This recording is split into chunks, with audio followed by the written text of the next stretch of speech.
Somewhere between 50 and 100 Christians were massacred in church today after gathering to celebrate Pentecost in Nigeria. Violence against Christians in Nigeria has been relentless. According to Open Doors, more Christians are being killed for their faith in Nigeria than in the rest of the world combined. But you'll never hear about most of these attacks because journalists don't report them. Since their goal in life is to show us that Islam is a religion of peace and tolerance, they obviously can't post endless stories about daily Islamic terrorist attacks. So, when news about a terrorist attack against Christians somehow breaks through the media blockade, you know that it's especially bad. The New York Times reports. Dozens were believed to be dead after assailants attacked a Catholic church in southwestern Nigeria on Sunday, firing on worshippers as they celebrated Mass, according to local officials. The attack at the St. Francis Catholic Church in Owo in Ondo State was the deadliest attack on a church in Nigeria in years and brought the kind of violence usually seen in the country's north to a relatively peaceful area of Africa's most populous nation. The attack occurred on Pentecost Sunday as dozens of worshippers were gathered at the church. At least 4 assailants stormed the building, according to the police.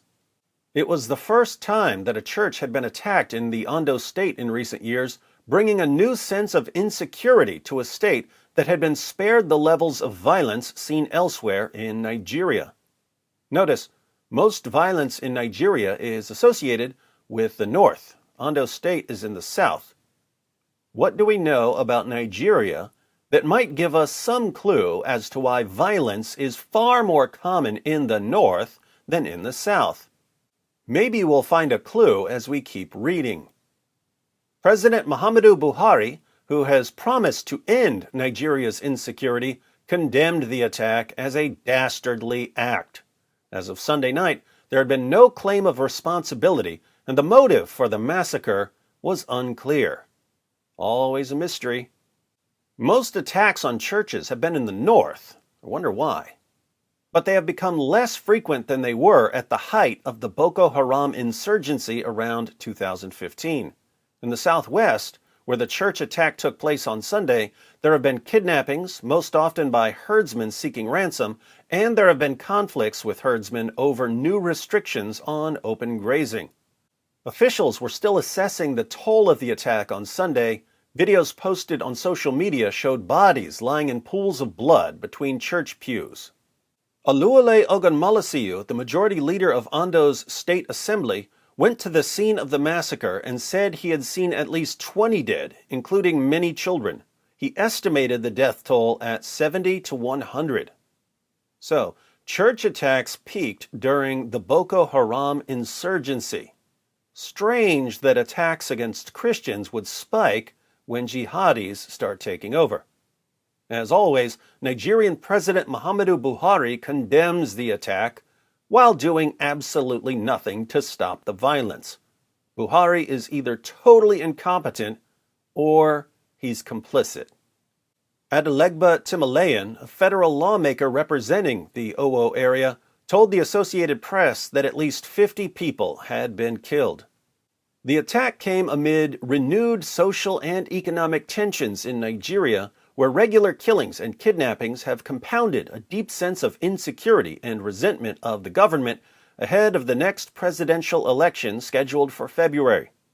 As Mass was taking place around 11:30 a.m., armed assailants shot at worshippers from outside the church, while other gunmen targeted people inside the building, the police said in a statement on Sunday evening. Still no word on motive, though. It is a Black Sunday in Owo, Ondo's governor Arakanrin Akiridolu said, condemning a vile and satanic attack against people who have enjoyed relative peace over the years. Nigeria is roughly divided between Christians, living predominantly in the south, and Muslims populating the country's north. Much of the violence plaguing Nigeria, such as killings and kidnappings, have mostly occurred in the country's northwest and center. Oh, now I see. Earlier we were wondering why these violent attacks are much more common in the north than in the south. And here we see that one religion is prominent in the north, while a completely different religion is prominent in the south. But now I'm even more confused, because for decades we've been bombarded with the idea that all religions teach basically the same thing. Sad that no one ever gets that message to the jihadis who keep slaughtering unbelievers in the name of Allah. So, the genocide against Nigerian Christians continues, and what can Christians in Nigeria do about it? Muslim leaders rule the country. These leaders are doing absolutely nothing to stop the genocide. And other countries are so busy reminding us that Islam is a religion of peace and tolerance, they just can't find the time to do anything about genocide. Let's ask Nigerian Christians what they think. I know that a lot of Nigerian Christians are watching this video right now, so let me say to our persecuted brothers and sisters, please share with us in the comments section what life is like for Christians in Nigeria.